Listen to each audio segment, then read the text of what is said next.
this is my review of Thus Spoke Kishibe Rohan.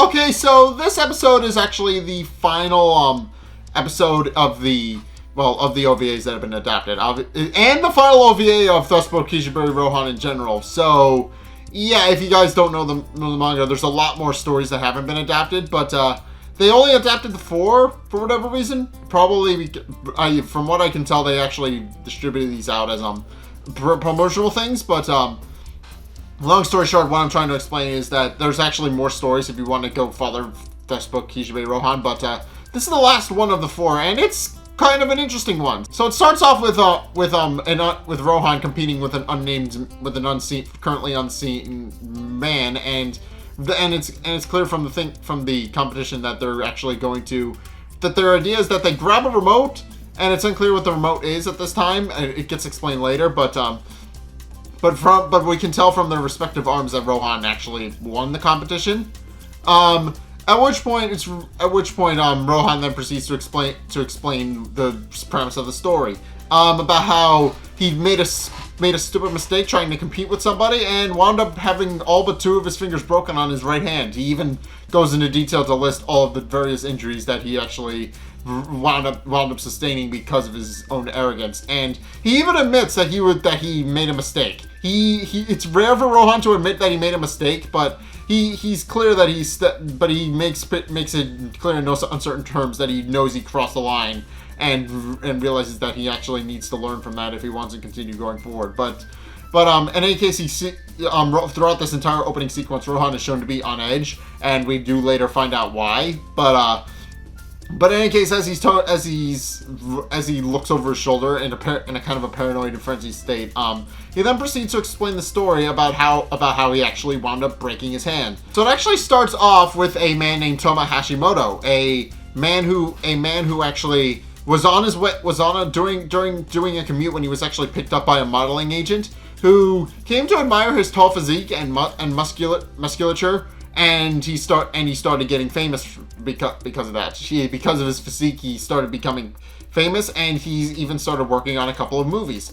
And at which point, while he was working on one of the movies, he catches a glimpse of one of the lead stars, and his modeling agent decides to tell him that the idea of that it doesn't really matter how good of an actor you are, as long as you can make every single pose beautiful and glorious, and that it actually doesn't have anything to do with raw talent. You just have to work hard to actually become as beautiful as you possibly can, to actually make sure that every pose you strike is strikingly beautiful. Which sends Toma down a dark path. So yeah, this episode takes a progressively dark turn as it goes forward, but throughout the OVA, but after hearing that advice from his manager, Toma actually starts working out at the Morio Grand Hotel gym, which is actually how Rohan came to meet him, and as we'll find out later, they kind of strike up a bit of a tenuous friendship, but slash rivalry, but in any case, Toma starts working out, working hard at the gym, and even takes a personal training course. And that's how he and Rohan actually meet. They actually start training on the same trek, and actually start competing with one another accidentally.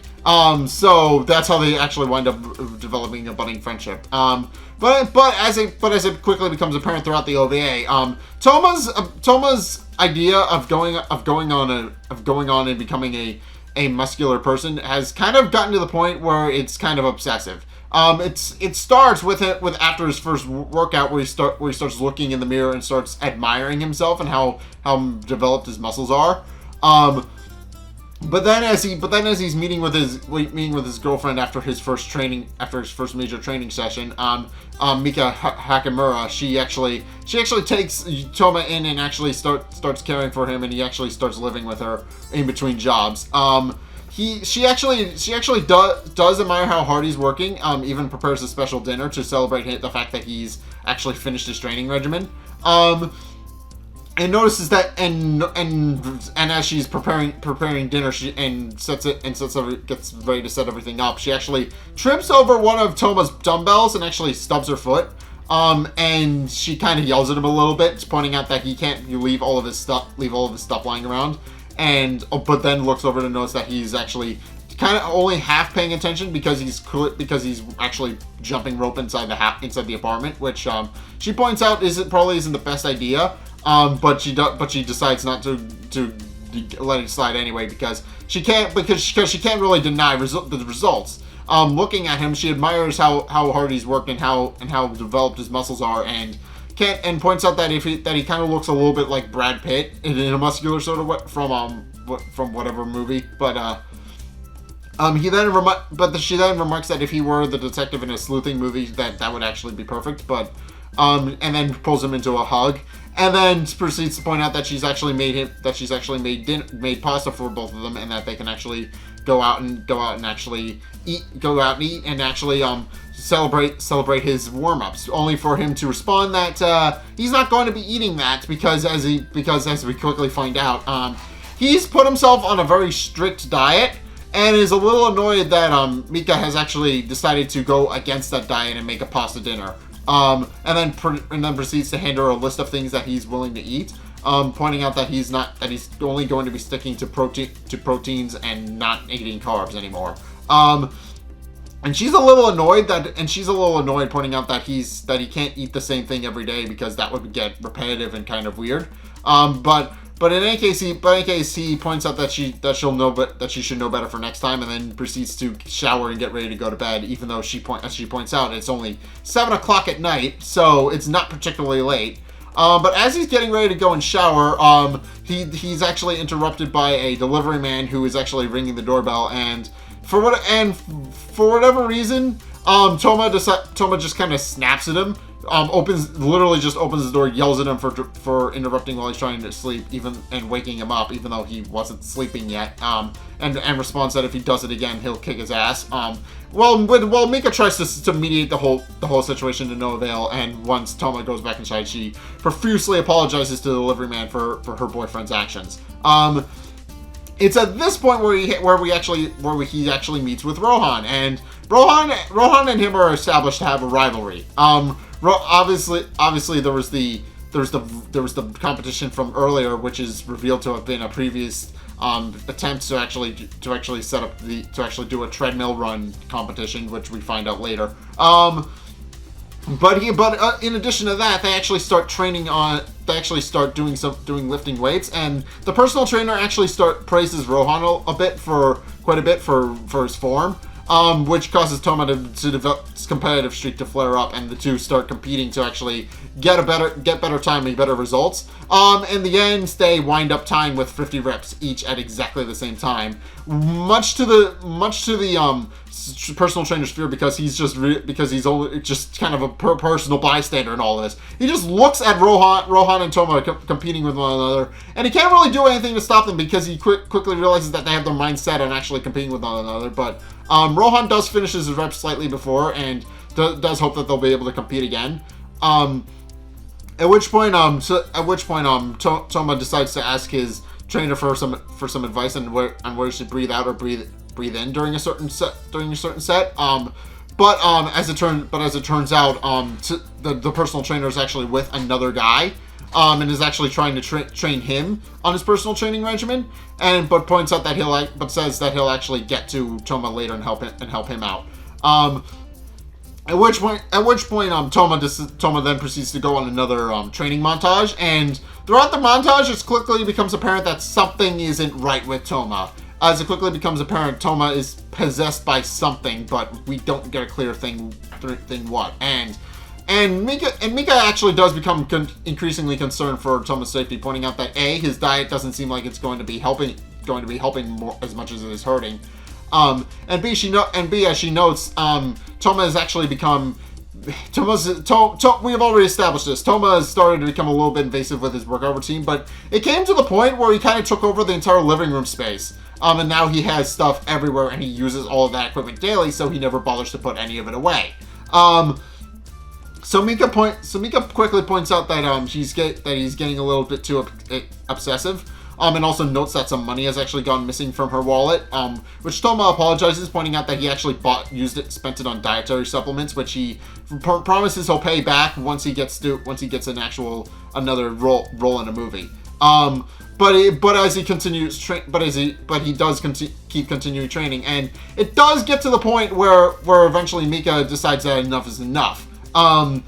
Case in point, one particular night, he just decides to turn his entire living room, his girlfriend's entire living room, into a rock wall. I kid you not. He takes the individual rocks that you would find on a rock wall, the little handhold things, and he just plashes them everywhere on the side of the walls. He's plastered them on the ceiling. He's plastered them on the walls. He's even, as Mika points out, he's even plastered one over the air conditioning controls, so now they can't use the air conditioning anymore. Though as he points out, they probably won't need it anymore since the air conditioning hasn't worked for years, and that he'll probably replace it with something fitness related at some point. At which point Mika finally kind of snaps, pointing out that he's clearly been driven to the point of obsession. And case in point, as he reveals, he actually stole her debit card and used it to buy more equipment and go into more personal training. And she becomes increasingly concerned that he may be taking it a bit too far, even pointing out that he shouldn't have been able to access her account because he shouldn't have had his security number. Only for him to point out that it was her ex-boyfriend's birthday, which he realizes is taking it a bit too far, and more or less kicks him out. As she points out, he's clearly taken this way too far, and then proceeds to tells him that he needs to leave. And at which point he responds that if she absolutely wants him to leave, then he'll go. And then opens a window, revealing, and she realizes just too late just how far his obsession has actually gone, because as it turns out, he's actually not just her living room, he's turned the entire building into a rock wall. He is that obsessed with his own personal image and his own personal gains that he would turn an entire building, which his girlfriend rents, by the way, into a rock wall. So yeah, that should tell you just how crazy this guy is. That should tell you just how crazy Toma is. But in case it then cuts to the next day where Toma and Rohan are actually having a friendly competition on a treadmill. And they decide to go with the same wager as last time, where they go 25 miles an hour, and whoever actually stops their treadmill first is the winner. And the reason that's actually set up is that they're actually set up to the same remote. So while the one treadmill will stop, the other one will just keep going. So yeah, it's set up in a way where you have to hit the button, where you have to get to the button first and turn it off, or it's going to just keep going.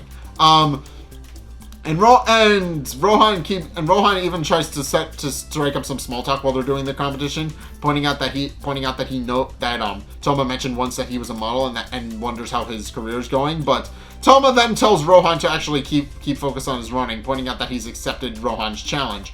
At which point they then proceed to start speeding up. And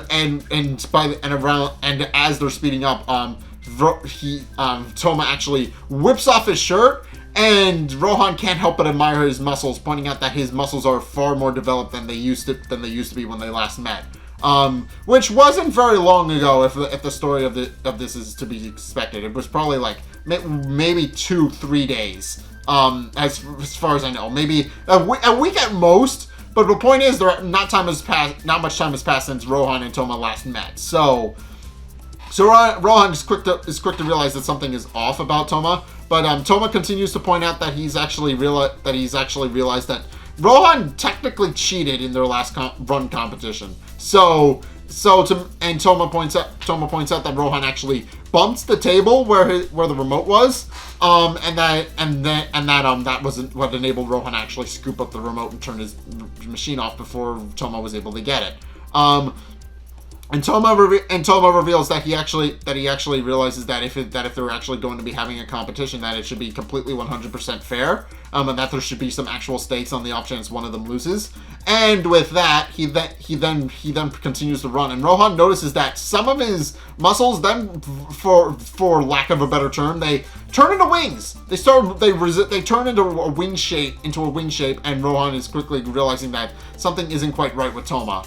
And quickly realizes something very strange is going on. But case in point, Toma then proceeds after the muscles in his shoulders and ankles turn into wings. Toma actually turns around, picks up a giant dumbbell off the floor, and chucks it at the window behind them. Which, since they are several stories up, means that whoever is still running will actually go out the window.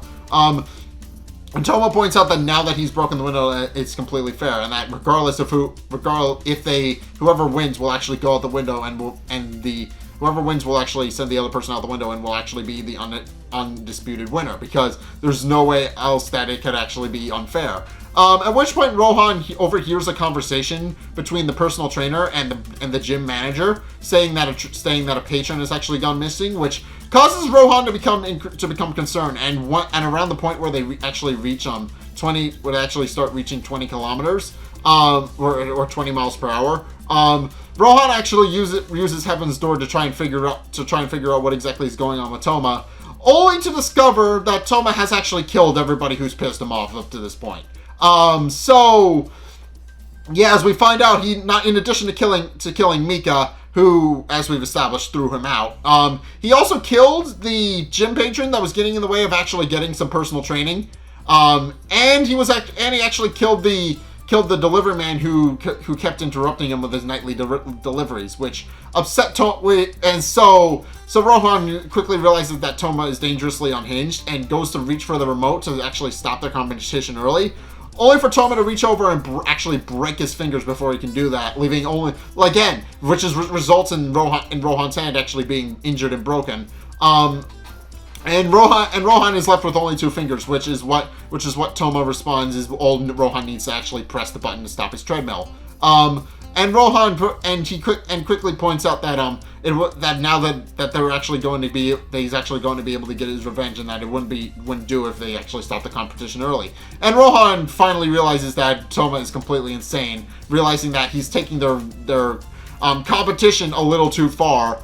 And realizes that if he doesn't actually win the competition, he's dead. So they continue to run on the treadmill up to the 25 miles per hour, and then they both reach for the remote at the same exact time, but Toma actually gets to it first. So Toma realizes that he's won and is about to stop his machine, and even though Rohan points out that that's not really necessary since Toma actually won the competition fair and square, and there's no real reason for them to continue going onward with this, pointing out that on a technicality Toma won. But Toma isn't listening and is prepared to turn off his own machine, only for Rohan to reveal that that's actually his mistake, because when he actually read Toma with Heaven's Door, he actually wrote a set of conditions into Toma that causes him to point the remote at Rohan's treadmill rather than his own. So as a result of that, Toma actually goes out the window instead. Although he gives a threatening glare to Rohan as he goes out the window. And Rohan, with their competition over, realizes that finally acknowledges that he crossed that line he said he shouldn't have crossed. But also realizes that there's a very high chance, because of how much Toma had trained, that he actually didn't die and go out the window. And actually is probably clinging to the side of the Morio Grand Hotel or something along those lines. At which point Rohan reveals what actually happened to Toma. As it turns out, Toma had actually become possessed by the god of muscle Hermes, who he refers to as Hermes. Hermes, if you guys don't know, is kind of the messenger god. I'm not entirely sure if he's a god of muscles as well, but but long story short, the thing that caused Rohan to actually connect that in his head is that in addition to as I explained, his Toma's muscles on his back and calves actually turned into wings, but also the muscles behind his ears turned into wings as well, and he actually did start start becoming Hermes incarnate. So, and Rohan realizes that while he may have dealt with Toma for the time being, he knows that Toma is eventually going to come for him if he is indeed alive, which he most likely is. And realizes that he hopes that he didn't actually incur Toma's wrath and decides to leave the gym before anything bad can happen to him. Which is why Rohan was so on edge at the beginning. He's worried that Toma is eventually going to come after him and try to kill him for cheating, as it were. But in any case, that's how the OVAs for Festival Kishibe Rohan end. So yeah, there's a couple of side stories. So yeah, obviously there's a couple of side stories that allude to the events of Diamond is Unbreakable and actually future parts of JoJo. But for the most part, this series was actually really fun to review because it was just Rohan was the main protagonist of the story, but for the most part, they were completely isolated events, and Rohan was just a passenger in the story. He wasn't really the main protagonist, but rather the story happened around him, and he was just a side character in his own story. Which is a very interesting concept, and obviously this series does kind of explore the idea that supernatural phenomenon other than stands exist. So yeah, obviously there was the haunted village and the yokai and and now obviously the Greek gods are possessing people and causing them to turn into muscular beings, which is kind of funny and a little bit dark, but but this series does conclude that there are indeed several supernatural phenomenon other than stands, and does kind of further elaborate on some of the things that in JoJo's Bizarre Adventure. So yeah, that's why I decided to review it, because it does expand the series just a little bit, and does explain that there are supernatural phenomena beyond stands and ghosts, which we've seen up to this point, but this series kind of expands on that a little bit, and I kind of like that. But in any case, that's my review of Thus Spoke Kishibe Rohan. What did you guys think? Let's get a discussion going in the comment section down below, or over on my Discord server, link in the description. Anyway, thank you guys so much for watching. If you enjoyed, be sure to like, comment, and subscribe. Also, be sure to follow me on Twitter in the description below if you want to keep up to date with what's going on with the channel. Also, be sure to go check out my Patreon if you want to help support me. It's only a couple bucks a month. It really helps me out, and you guys get access to a bunch of quick perks. I'm always saying thanks. I will list you on my website if you do that, so by all means, go check that out. And also, if you want to go support me even further, go check out my Twitch. I've actually started streaming again, starting last Sunday, but I will be streaming every Sunday, 2:30 Eastern Standard Time. Schedule and internet issues permitting. Obviously, I had some internet issue. If you guys saw the last stream, you guys will know I had some internet issues, and it kind of messed up the archive and the stream itself a little bit. And that's to be expected because I was streaming online. But I am trying to get that fixed. But go check out my streams. I've been working hard to try and keep them consistent. I haven't streamed in the last month, but hopefully you guys will forgive that for a little bit. But yeah, and finally, if you want to see more content from me, but then be sure to check out the videos linked in the end screen. The top video is the most recent video. It may or may not be this one. Whereas the bottom video is the video recommended to you based on what you've already seen from me. So if you guys want to see more of what you like or try something new, then be sure to check both of those videos out. But regardless of whether or not you do any or all of those things, thank you guys so much for watching. And until next time, I'll see you guys in the next video. Peace!